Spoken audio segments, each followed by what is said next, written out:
Salut les golfiteurs, j'espère que vous allez bien. Aujourd'hui, je vous retrouve pour une petite vidéo pour vous parler du grip de golf. La première partie va être orientée sur une prise relativement neutre pour vous apprendre à tenir un club, on va dire, de façon académique. J'ai envie de vous donner des repères, en fait, pour avoir un grip neutre. Voilà. Le but de cette vidéo aujourd'hui, c'est de vous faire comprendre déjà comment on tient un club de façon neutre, de façon académique. Même si le grip peut varier, j'aime bien effectivement que les débutants partent sur un grip relativement neutre pour pouvoir générer de la vitesse et avoir du relâchement. La deuxième partie de cette vidéo, ça va vous parler de la pression dans ce grip, parce que on vous dit souvent, ouais, faut lâcher le grip, un peu comme un petit oiseau, type de dentifrice, tout ça. Il y a quand même des nuances à mettre dessus, parce que si vous lâchez complètement le grip, il n'y a pas vraiment de sens parce que vous avez zéro contrôle. Donc on va vraiment mettre des nuances aujourd'hui sur la pression. Mais bon, on va attaquer en tout cas tout de suite sur la position des mains pour pouvoir avoir un grip relativement neutre. Alors comme je vous l'ai dit, le grip pour moi, sur un bon joueur, c'est-à-dire que un mec qui arrive à striker la balle, qui arrive à faire ce qu'il veut de la balle, franchement le grip devient un peu secondaire, on va dire, parce qu'il suffit de voir ce qui se passe à haut niveau. On regarde le grip de Dustin Johnson et de Bryson DeChambeau, rien à voir. Mais le but de cette vidéo, c'est juste pour vous mettre un petit guide sur un grip, on va dire, neutre. Mais c'est surtout la pression qui va nous intéresser. Mais on va quand même faire un petit laïus sur le grip pour que vous ayez des repères quand vous êtes devant une balle de golf pour tenir un club correctement. Il y a quand même pas mal d'avantages d'avoir un grip relativement neutre. Ça nous permet de créer pas mal de trajectoires et de gérer une phase de club et surtout d'avoir beaucoup de relâchement. Donc c'est effectivement un grip que je préconise quand on commence, mais je suis pas fermé quand le joueur commence à avoir un certain niveau. Sachez que le grip n'est pas quelque chose d'immuable. Okay, c'est pas quelque chose qui va rester jusqu'à la fin de votre vie. Vous allez souvent bouger de grip dans votre carrière de golfeur, si je puis me permettre. Donc prenez ça juste cette vidéo comme elle est, c'est-à-dire des petits repères pour un grip neutre et la pression des mains, on va en parler aussi. Voilà, c'était le petit disclaimer, on attaque. Alors le grip, on attaque. Alors vous avez plusieurs repères qui vont vous permettre de positionner les mains correctement. Ça va être, le premier, ça va être la marque de votre grip. Donc là, en l'occurrence, c'est Golf Pride aujourd'hui. La plupart des joueurs, qu'est-ce qu'ils font? Ils vont prendre le club, ils vont le mettre dans la paume et ils vont aligner le pouce de la main gauche en direction du Golf Pride. Okay, la main droite, ce qu'ils vont faire, c'est qu'ils vont souvent positionner juste la main, voilà, pour tenir le club. Là, on a plusieurs problèmes. Quand on est tenu comme ça, vous voyez, le club, il est complètement tenu dans la paume de mes mains. À partir de là, en fait, ce que je suis un peu bloqué. Je suis un peu bloqué parce que au niveau de ma prise, c'est comme si en fait j'étais obligé de le serrer fort pour pas qu'il s'échappe ce club, parce que c'est pas comme ça quand il y a un club de golf. En tout cas, il y en a qui vont jouer avec ce grip-là. Bryson DeChambeau qui a un grip relativement faible de la main gauche, mais bon, là on parle du très haut niveau, qui ont une biomécanique complètement différente de l'être humain classique. Mais disons qu'un grip de la sorte va vous empêcher de créer de la vitesse. Pourquoi? Parce que regardez, si j'ouvre mes mains, ok, mon club il est complètement tenu dans la paume de mes mains. Tenir un club dans la paume des mains, ça va vous empêcher d'avoir beaucoup de relâchement au niveau du poignet. Vous allez être très contraint au niveau de votre vitesse. Et si vous tapez une balle avec un grip comme ça, vous allez devoir générer beaucoup d'efforts pour créer de la vitesse. Okay, moi, ce que je vais vous inviter à faire, regardez, je vais vous inviter à prendre toujours le même repère, le Golf Pride. Je positionne mon pouce à partir de là. Et regardez ce que je vais positionner en direction du Golf Pride. Ce qui est en direction du Golf Pride, c'est le petit creux entre mon index et mon pouce qui, lui, pointe en direction de mon Golf Pride. Vous voyez ce qui se passe au niveau de ma main gauche? Je peux soutenir mon club uniquement avec mes doigts. Ma paume n'est plus du tout en contact avec le grip. Et là, je suis relativement bien positionné sur ma gauche. À partir de là, la main droite, ce que je vais faire, c'est que la paume de ma main droite, je vais venir couvrir le pouce. Et là, vous voyez ce qui se passe? Mon creux entre mon index et mon pouce de la main droite vient lui aussi s'orienter en direction du Golf Pride. Ok? À partir de là, regardez, je vais vous montrer un petit exemple. Il faut que vous vous équipiez de deux tis. Ok? Avec ces deux tis, ce que vous allez faire, c'est ça. C'est très simple. Vous allez positionner votre main gauche, voilà, le petit creux en direction du Golf Pride. À partir de là, je prends mon deuxième tis, hop, je le coince ici. Je recouvre mon pouce de main gauche, mon petit creux de la main droite et aussi en direction du Golf Pride. Et là, vous voyez, mes deux tis sont totalement alignés. Si vous avez un grip de golf avec une main gauche qui est très ouverte de la sorte et une main droite qui est très ouverte de la sorte, qu'est-ce que vous pouvez constater? Les tis, ils ne sont pas du tout alignés. Faites l'effort avec ces deux repères, le Golf Pride, le tee, ok, le Golf Pride, le tee. Là, je sais que j'ai un grip qui est relativement neutre. Maintenant, regardez, si je prends le club, comme je vous l'ai montré, avec un grip neutre, je peux écarter mes doigts. Là, vous avez vu, je tiens mon club, je suis en support. Mes paumes ne sont plus du tout en contact.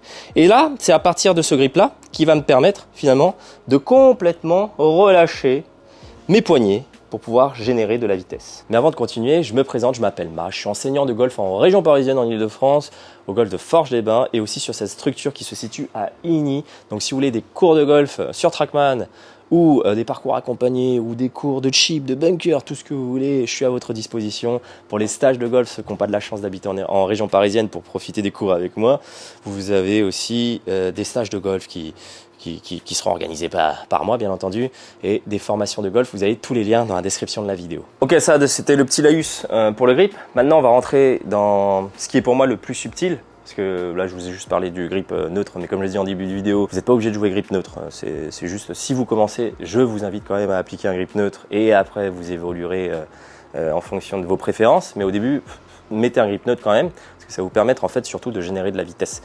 Maintenant, on va parler effectivement sur ce relâchement. Ce que je veux que vous compreniez, c'est que même si vous avez un bon grip, voilà, là j'ai pris grip neutre, c'est pas pour autant que vous serez relâché. C'est juste quelque chose qui va vous permettre de vous relâcher, mais il va falloir comprendre ce que c'est de relâcher les mains dans un swing de golf. Je reprends les images qu'on peut avoir dans les bouquins, dans le petit livre rouge de Harvey Penick, je crois.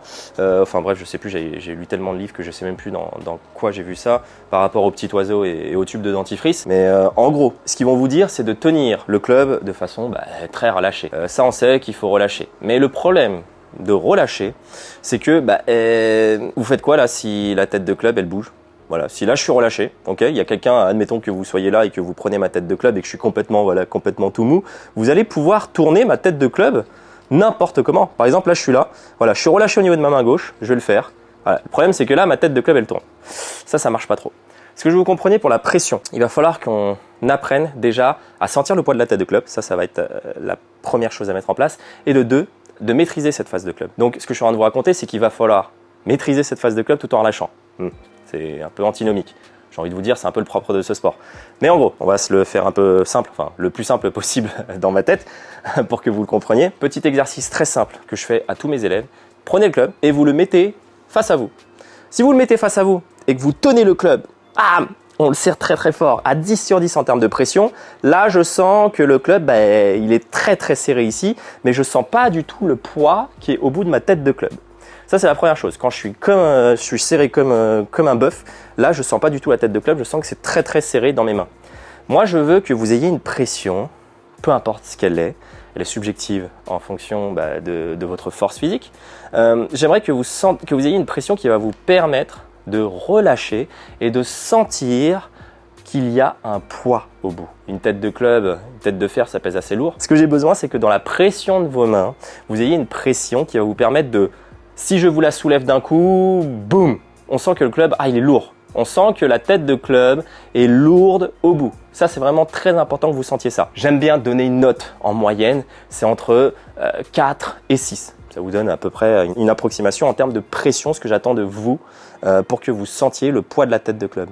Une fois que vous avez mis cette pression en place, vous devez sentir que c'est léger au niveau de vos mains, mais lourd au niveau de la tête de club, ok? Ça, c'est vraiment très important que vous sentiez que club est lourd au bout et relativement léger au niveau des mains. On va mettre des nuances à cette prise parce qu'effectivement, si je suis lourd au bout, je risque d'avoir une tête de club qui tourne.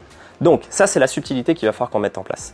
Comprenez bien quelque chose. Ce qui va vous permettre d'avoir cette tête de club, si j'essaie de la tourner, vous avez vu, je tiens le club de la main gauche, je suis relâché, ok? Mais ce qui va me permettre finalement de tenir cette phase de club, là, vous avez vu, j'essaie de la vriller de la main droite, mais j'y arrive pas parce que j'arrive à tenir mon club tout en étant relâché. Ça va être la pression que vous allez appliquer au niveau de vos pinces. Prenons l'exemple très simple d'un stylo. Je prends un type qui va me faire office de stylo dans cette vidéo. Quand vous prenez votre club, c'est comme un stylo. Vous allez prendre votre stylo, ce qui va vous permettre finalement d'écrire et que le stylo ne vrille pas. Ça va être la pression que vous allez appliquer sur le pouce, l'index et le majeur. Vous êtes d'accord avec moi? Je pense que jusqu'à là, c'est que vous tenez votre stylo fermement, entre guillemets, avec vos doigts, tout en étant relâché articulairement pour écrire. Au niveau de votre poignet, il n'y a pas de crispation. Par contre, on tient quand même le stylo par les doigts. C'est exactement le même principe que je vous ai appliqué là, mais avec deux mains. C'est ça qui est un peu bizarre. Alors, pourquoi? Parce qu'en tant qu'être humain, je pense que vous serez tous d'accord avec moi, on a cette pronation, cette pince, ok, index pouce majeur là, qui vont nous servir d'agrippe, qui vont nous servir de contrôle. Je pense que vous verrez rarement, rarement en tout cas, une personne normalement constituée prendre un objet dans la vie quotidienne avec l'auriculaire et l'annulaire. Je pense que ça n'existe pas, vous verrez jamais quelqu'un choper un objet naturellement comme ça. On va tous naturellement prendre un objet comme ça. Donc, j'en reviens à ce grip. Si je prends ce grip, ok, que j'ai une pression au niveau de mes mains, qui me permet de relâcher la tête de club, j'ai besoin qu'au niveau de la pression que vous allez appliquer avec vos doigts, index, pouce majeur, comme je le dis, vous soyez relativement serré. En gros, c'est ça qui va vous permettre de contrôler la face. Là, regardez, je suis là, je suis relâché, mais si je prends ma tête de club et que j'essaie de la tourner, là, vous ne pouvez pas tourner ma tête de club, c'est pas possible. Pourtant, je suis quand même relâché. Vous avez vu, je tourne. Là, je suis en train d'essayer de tourner, mais elle ne vrille pas. Par contre, j'arrive à la bouger sur le côté en latéralité parce que je suis relâché complètement au niveau des poignets. Mais ma tête ne vrille pas. C'est ça vraiment que je vous compreniez, cette différence fondamentale que les golfeurs ne comprennent pas. Parce que les golfeurs, ils ont envie de relâcher. Je sais qu'il y en a qui font l'effort de relâcher, mais du coup, ils relâchent et ils envoient des balles n'importe où. Mais parce qu'ils sont tellement mollassons au niveau de leurs mains et de leurs doigts que la tête de club pendant le swing, en fait, elle vrille. Si la tête de club, elle vrille pendant le swing, ça marche pas. Donc forcément, ceux qui ont essayé de se relâcher, mais qui ont tellement relâché, ont perdu le contrôle de la face, ils se sont dit, bah, c'est pas ça, quoi, parce qu'ils n'arrivaient pas à toucher la balle, ils n'arrivent pas à envoyer là où ils veulent.